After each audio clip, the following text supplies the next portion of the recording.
How to enable Spatial Scene in iPhone Photos iOS 26. Hey guys, in today's video, I'm going to show you how to enable the new Spatial Scene feature in the Photos app on iOS 26. Stick around till the end so you don't miss anything important. Before we jump in, the first thing you need to check is whether your iPhone is running iOS 26. This feature does not work on iOS 18 or older versions. You'll also need an iPhone 12 or newer. Now let's enable the Spatial Scene effect. Start by opening the Photos app on your iPhone. Once you're inside, open any photo where you want to add that 3D depth effect.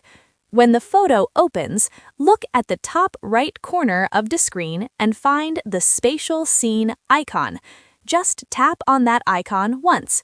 Your iPhone will take a second or two to analyze the image, and once it's done, the Spatial Scene effect will activate automatically. After that, you can zoom into the photo and slowly tilt your phone left, right, up, or down. You'll notice the image reacting to your movement, creating a realistic 3D-like effect that makes the photo feel more alive and immersive. That's all there is to it. If this video helped you out, don't forget to like and subscribe for more tech tutorials. I'll see you in the next one.